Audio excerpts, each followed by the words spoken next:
Assalamualaikum warahmatullahi wabarakatuh. Alhamdulillahi rabbil alamin.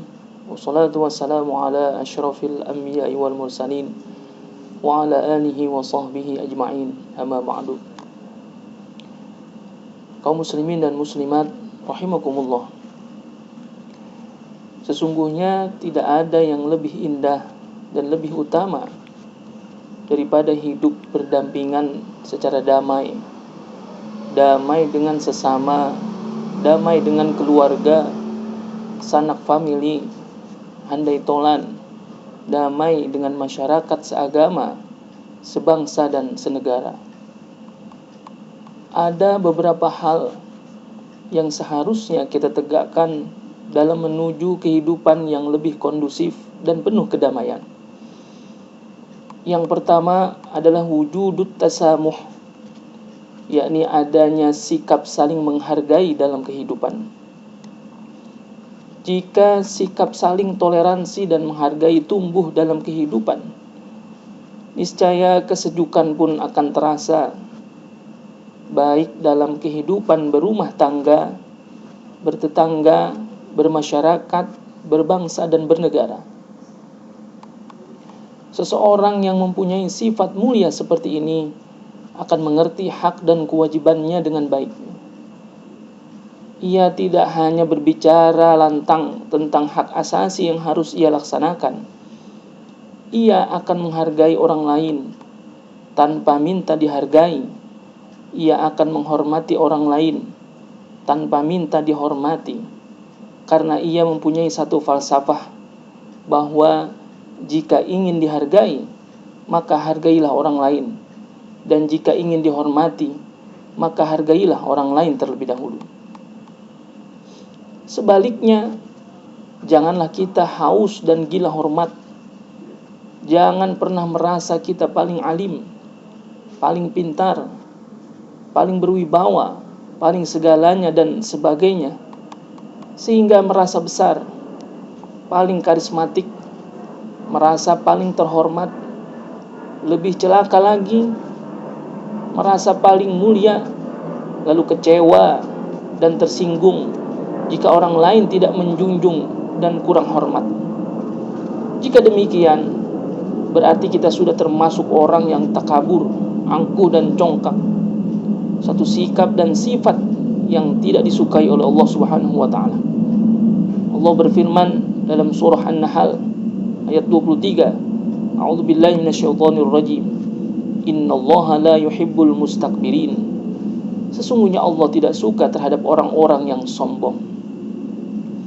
Lalu yang kedua adalah al-ibti'adu an su'izzan, menghindari su'udzon, buruk sangka pada orang lain. Buruk sangka merupakan sifat yang tidak cakap.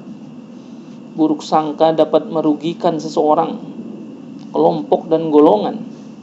Seseorang yang punya sifat su'udzon atau buruk sangka sering memandang orang lain dengan penuh curiga, suka memvonis dengan miring dan negatif terhadap gerak seseorang tanpa pertimbangan akal sehat dan pikiran jernih. Tidak pula didukung oleh fakta yang konkret atas tuduhan dan vonisnya itu. Seringkali su'udzon berakhir dengan fitnah yang keji. Sering terjadi lantaran su'udzon atau buruk sangka. Orang baik dituduh buruk, orang lurus dituduh bengkok, orang soleh dituduh durjana, orang alim dituduh maling, pembawa amanat dituduh khianat, dan seterusnya. Tidak jarang pula terjadi sikap buruk sangka dapat menggoyang posisi serta menjatuhkan harkat martabat seseorang, bahkan membangkrutkannya. Allah Subhanahu wa ta'ala berfirman dalam surah Al-Hujurat ayat 12, A'udzubillahi minasyaitonirrajim. Ya ayyuhalladzina amanu jtanibu katsiran minadh-dhanni inna ba'dadh-dhanni itsmun wa la tajassasu wa la yaghtab ba'dukum ba'dha. Wahai orang-orang yang beriman, jauhilah dirimu dari kebanyakan prasangka. Sesungguhnya sebagian prasangka itu adalah dosa. Dan janganlah kamu mencari-cari kesalahan orang lain, dan janganlah sebagian kamu menggunjing sebagian yang lain.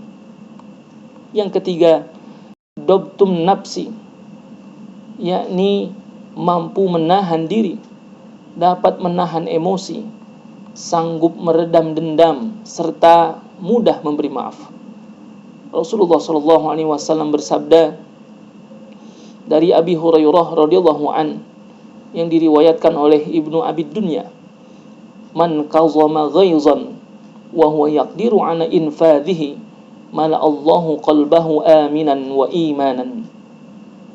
Barang siapa yang menahan amarah dan emosi padahal ia dapat melampiaskannya, niscaya Allah memenuhi hatinya dengan ketenangan dan keimanan. Yang terakhir, yang keempat, at-tawasau bil haqq, saling berwasiat dan nasihat menasihati dalam kebaikan. Yang namanya manusia tidak akan pernah luput dari kekeliruan, kealfaan dan kesalahan, besar atau kecil, sengaja atau tidak.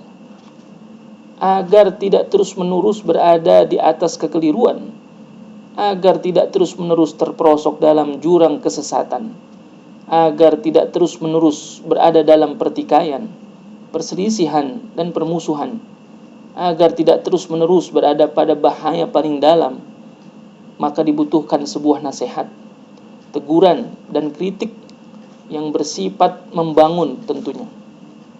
Namun tidak semua orang dapat menerima nasihat, teguran atau kritik walau dengan cara yang halus sekalipun.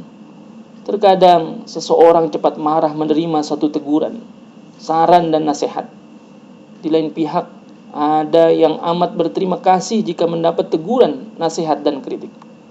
Kalau suatu masyarakat luas punya tanggung jawab moral yang begitu tinggi, mau memimpin siap dipimpin, mau menegur juga siap ditegur, mau saling mengingatkan dan siap diingatkan, insya Allah akan berada dalam keberuntungan, terhindar dari kecelakaan, kerugian dan petaka.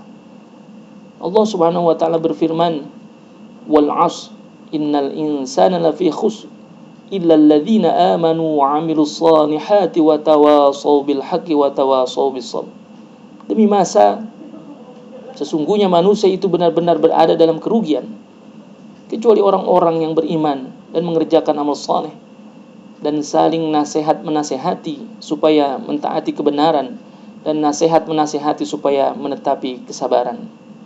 Apabila kita mau saling menghargai sesama kita, menghindari sifat buruk sangka kepada sesama, kemudian dapat mengendalikan emosi dan mudah memberi maaf, juga mau saling nasihat menasihati demi maslahah dan kebaikan, insya Allah akan memberikan kepada kita keharmonisan dalam kehidupan berumah tangga, bertetangga, bermasyarakat, berbangsa dan bernegara. Allah Subhanahu wa taala akan melimpahkan kepada kita rahmat karunia-Nya, barokah dan inayahnya. Insya Allah kita semua menjadi hamba-hamba Allah yang bahagia dan selamat dunia akhirat. Demikian, kurang lebihnya mohon maaf. Wallahul muwaffiq ila aqwamit thoriq. Assalamualaikum warahmatullahi wabarakatuh.